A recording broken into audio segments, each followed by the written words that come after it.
Yes, Jesus loves me.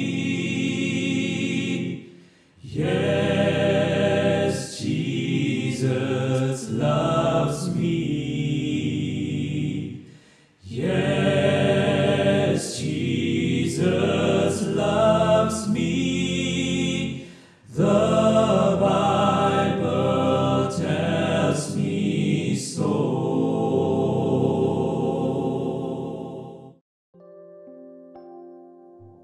Saudara, mari kita berdoa. Tuhan, terima kasih untuk kehadiran firman Tuhan yang sebentar lagi menyapa kami. Biarlah firman-Mu mencerahkan batin dan jalan hidup kami, sehingga dengan jelas kami dapat melihat ke arah mana Tuhan menuntun kami. Dalam nama Tuhan Yesus kami berdoa.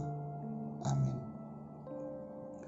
Saudara, pencarian tujuan hidup telah membingungkan banyak orang di sepanjang sejarah kehidupan manusia.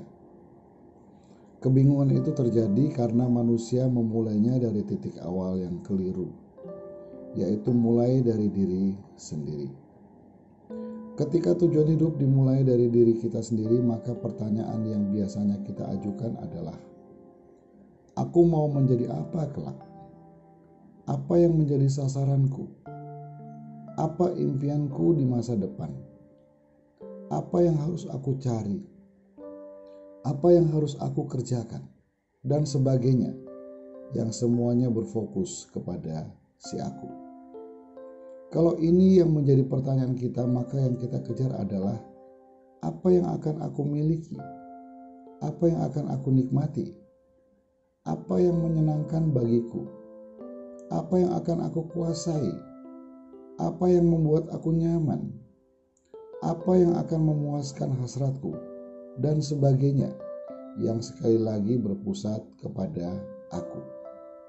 Saudara, adakah persoalan ketika kita memulai dari diri kita sendiri untuk mengerti tujuan hidup kita? Tentu ada. Pertama, ketika tujuan yang kita rancang sendiri itu tidak tercapai, maka kita akan kecewa, sedih, marah, bahkan menyalahkan diri sendiri karena merasa telah gagal. Yang kedua, ketika tujuan yang kita rancang tercapai, kita akan merasa bahwa semuanya itu karena usaha kita. Kita menjadi begitu sombong sehingga kita tidak membutuhkan pihak lain yang sebenarnya tidak mungkin kita abaikan. Karena tidak mungkin kita tidak membutuhkan pihak lain. Ketiga, karena kita berangkat dari diri sendiri, maka kita akan berusaha mencapai tujuan kita dengan menggunakan cara yang kita anggap baik dan efektif menurut subjektivitas kita. Cara yang kita pakai mungkin efektif dan baik menurut anggapan kita. Tetapi sadar atau tidak sadar, cara yang kita pakai itu telah bergesekan dengan orang lain, dan tentu itu melukai orang lain, yang pada akhirnya bahkan melukai diri kita sendiri. Karena itu saudara, sekali lagi sangat keliru kalau kita memulai dari diri sendiri untuk memahami dan mencapai tujuan hidup kita. Kalau begitu, dari mana seharusnya titik berangkat kita ketika kita hendak memahami dan mencapai tujuan hidup kita? Saudara, kita harus ingat bahwa kehadiran kita di bumi tidak terjadi begitu saja. Tidak juga karena kebetulan, tetapi karena kita diciptakan. Ada pikiran dari sosok tertentu yang merancang kita. Ada tangan dari sosok tertentu yang membentuk kita. Ada pribadi tertentu yang menciptakan kita. Kita adalah makhluk ciptaan. Karena itu saudara, untuk memahami tujuan hidup kita, kita harus kembali kepada pencipta kita, yaitu Tuhan sendiri. Kita harus memulainya dengan Tuhan. Kelahiran kita bukan suatu kebetulan atau kekeliruan, bukan juga suatu keniscayaan alamiah. Saudara, mungkin orang tua kita tidak merencanakan kelahiran kita. Bahkan mereka terkejut dan kecewa dengan kelahiran kita. Tetapi Tuhan merencanakan kelahiran kita. Tuhan tidak pernah terkejut dengan kelahiran kita. Tuhan bahkan mengharapkan dan begitu gembira dengan kelahiran kita di bumi. Kita hidup karena Tuhan ingin kita hidup. Tuhan ingin kita hidup karena Tuhan mempunyai tujuan atas hidup kita dan melalui kita. Sekali lagi saudara, Tuhan mempunyai tujuan atas hidup kita dan melalui kita. Oleh karena itu, untuk mengenal tujuan hidup yang selaras dengan keinginan Tuhan, harus dimulai dengan bertanya, Tuhan, apa yang Engkau mau dengan hidupku?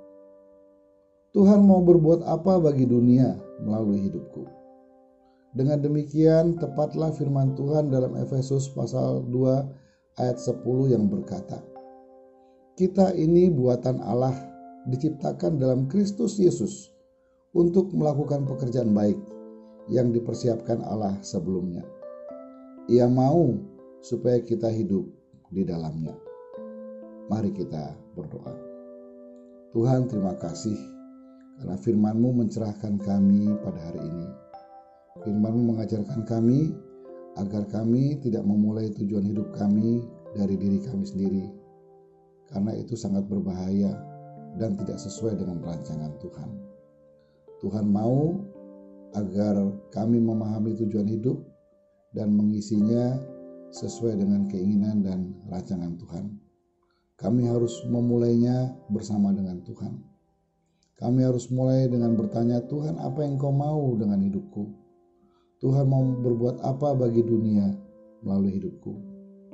Terima kasih Tuhan, tolong kami terus untuk bertanya, apa maksud dan rencana Tuhan dengan hidup kami. Terima kasih Tuhan untuk anugerah-Mu pada pagi ini. Berkati kami semua dalam nama Tuhan Yesus. Amin.